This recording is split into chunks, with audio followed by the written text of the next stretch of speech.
Hi hello guys, welcome back to Ashwitha blogs. అందరికీ వినాయక చవితి శుభాకాంక్షలు. మా ఇంట్లో వినాయకుని పూజ ఎలా చేసుకున్నాం అనేది నా ఈ చిన్న వీడియో. నేను వీడియో స్టార్ట్ చేయకముందే ఏమనుకున్నానంటే నేను ప్రశాంతంగా పూజ చేసుకుందామని అయితే ఫిక్స్ అయినా. కానీ మా ఇద్దరు పిల్లలు అయితే వింటలేరు, మేమే పూజ చేస్తామని అంటున్నారు. అయితే మీకు పూజ ఎలా చేయాలో మీకు తెలియదు కదా బెట, ప్రాసెస్ ఎట్లా చేస్తారని చెప్తే వాళ్ళు ఏం చేసిరంటే ఫస్ట్ అయితే ఫోన్కి పంతులు ఎట్లా వీడియో పూజ చేస్తాడనేది పెట్టుకున్నారు. తర్వాత బాక్స్కి అయితే కనెక్ట్ చేసుకొని వాయిస్ పెట్టుకున్నారు. తర్వాత మెల్లగా పంతులు ఎట్లా చెప్తే అట్లయితే పూజ చేయడం స్టార్ట్ చేసిర్రు. తర్వాత నేను చేస్తాను వాళ్ళిద్దరు గొడవపడ్డారు. తర్వాత వాళ్ళని వద్దు బెట్ట, మనం అందరం కలిసి చేద్దామని చెప్తే తర్వాత కింద కూర్చున్నారు.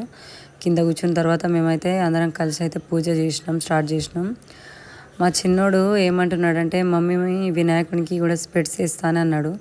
వద్దు బెట్ట, దేవుడికి అట్లా స్పెట్స్ వేద్దంటే వాడు ఏమన్నాడంటే ట్రెండ్ మారింది కదా మమ్మీ, ఎందుకు వేసుకోవద్దు అని చెప్పేసి వాడు ట్రై చేసిండు. వాడికి అంటే దేవుడికి పెట్టద్దని వాడికి తెలియదు కదా, ఆయన ట్రై చేసిండు. తర్వాత దేవుడికి రాకపోయేసరికి వాడే స్పెట్స్ వేసుకొని పూజ అయితే కంప్లీట్ చేసిండు. తర్వాత మేము నలుగురం కలిసి అయితే పూజ అయితే చేసినాము.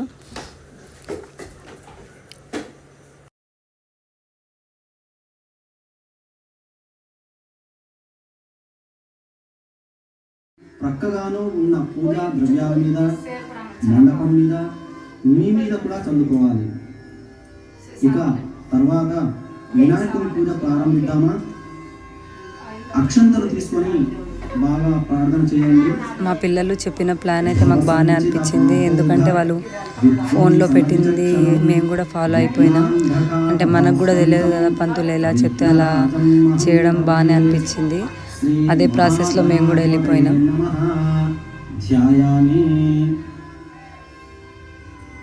స్వామివారి మీద అక్షంతలు వేయండి. మళ్ళీ అక్షంతలు తీసుకోండి. ఆవాహనం అత్ర కచ్చ జగద్వన్య సురరాజార్జితేశ్వర అనాథనాద సర్వజ్ఞ గౌరీ గర్భ సముద్భవ శ్రీ మహాగణాధిపతయే నమః. ఆవాహనం సమర్పయామి. అక్షంతలు వేయండి. ఆసనం మౌక్తికా పుష్పరాగైశ్చ నానారత్నైర్విరాజితం రత్నసింహాసనం చారు ప్రీత్యర్థం ప్రతిగృహ్యతాం. శ్రీ మహాగణాధిపతయే నమః. రత్నఖచిత సింహాసనం సమర్పయామి. అక్షంతలు వేయండి. తరువాత అర్ఘ్యం. ఎవ్రీ ఇయర్ అయితే నేను డెకరేషన్ అయితే చాలా చేస్తాను. ఈ ఇయర్ అయితే డెకరేషన్ అసలు చేయలేదు. ఎందుకంటే మేము విలేజ్కి అయితే వచ్చి పూజ చేసుకున్నాము. అంటే మనం ముందు రోజు వచ్చి డెకరేషన్ అంతా చేసుకుంటే టైం ఉంటుంది కాబట్టి బాగానే చేసుకుంటాం. ఈసారి మాకు టైం లేదు, ఎందుకంటే మేము ఇంటికి వచ్చేసరికి మాకు 4 అయింది. అంటే నేను అక్కడనే నైవేద్యాలన్నీ చేసుకొని ఇక్కడికి వచ్చిన. ఆ పిల్లలు ఎట్లా చేసిర్రు గులాబ్ జాములు అనేది చూడండి ఫ్రెండ్స్. మీకు ఎట్లా అనిపించిందో చెప్పండి. పాపం వాళ్ళిద్దరు బాగానైతే కష్టపడ్డారు. చేసేటప్పుడు అయితే బాగా హెల్ప్ చేసారు నాకు.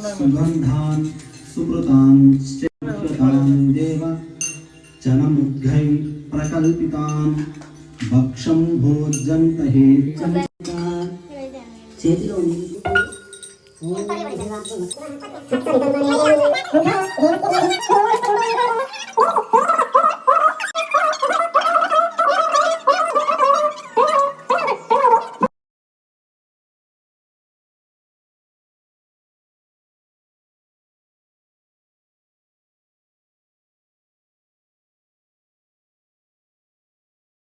మా పూజ మీకు ఎలా అనిపించిందో కామెంట్ చేయండి ఫ్రెండ్స్.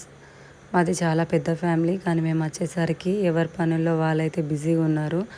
ఎందుకంటే వినాయక చవితి కదా, అందరి ఇంట్లో వినాయకుని పూజ అయితే చేసుకుంటారు కాబట్టి నేను కూడా ఎవరిని పిలవలేదు. ఫస్ట్ అయితే మేము పూజ చేసుకున్న తర్వాత అందరినీ పిలుద్దామనేసి ఫస్ట్ అయితే పూజ రాగానే స్టార్ట్ చేసినాము. పూజ అయిన తర్వాత మా అత్తయ్య మా పెద్దన్నయ్య వాళ్ళు కూడా వచ్చారు. వాళ్ళు కూడా ప్రసాదం తీసుకున్నారు. ఎందుకంటే మనం చేసిన ప్రసాదం ఒక 5-6 నంబర్స్ తింటే కదా మనకు హ్యాపీగా అనిపిస్తుంది. ఎందుకంటే దేవుడి పేరు అని చెప్పేసి మనమే తింటాం ఎక్కువ ఎట్లాగో, కానీ మన వాళ్ళు తింటే కూడా మనకు అది ఒకటి హ్యాపీనెస్ అనేది ఉంటుంది. ఎందుకంటే నేను ఎప్పుడు ప్రసాదం చేసినా కొంచెం ఎక్కువనే చేస్తా, ఎందుకంటే మా పిల్లలు చాలామంది ఉంటారు కాబట్టి వాళ్ళకు ఇక సరిపోదు. నేను ఎప్పుడు ఏం చేసినా కూడా వాళ్ళు సరిపోదని చెప్తారని చెప్పేసి నేను ఎక్కువనే చేసిన, కానీ ఇంకా ఎవ్వరు రాలేరు. పూజ అయిపోయిన తర్వాత అయితే వచ్చిర్రు అందరూ. కొందరు అయితే ఇక హాస్టల్స్లోనే ఉన్నారు, ఎందుకంటే ఇప్పుడు వినాయక చవితికి హాలిడేస్ ఇవ్వలే, దసరాకి ఇస్తారు కాబట్టి. మా పూజ మీకు ఎలా అనిపించిందో కామెంట్ చేయండి ఫ్రెండ్స్. ఇక మేమైతే హారతి ఇచ్చేసినాం. ఇక మా ఇద్దరు పిల్లలు 2 గంటలు పట్టుకొని కొడుతున్నారు, ఎందుకంటే ఇద్దరు పూజ చేస్తేనే ఏం చేసినా ఏ పని చేసినా ఇద్దరు చేయాలి. వాళ్ళు ఒక్కళ్ళు చేస్తే వాళ్ళకు వాడు చేసిండో లేకుంటే నేను చేయలేదనే కోపం ఉంటుంది వాళ్ళకు. కోపము మరి ఈడ్చుంటుందో తెలియదు. కొబ్బరికాయ కూడా వాళ్ళు అంతే కొట్టిర్రు. అంటే వాళ్ళ డాడీ నేను ఒక్కటి కొట్టేస్తే సరిపోతాయి కదా బెట, అవి రేపు కొడదామంటే లేదు లేదు మేమిద్దరం ఒక్కొక్కటి కడతామని చెప్పేసి వాళ్ళిద్దరు కూడా చెరొక కొబ్బరికాయ అయితే కొట్టిర్రు. వింటలేరు అసలుకే.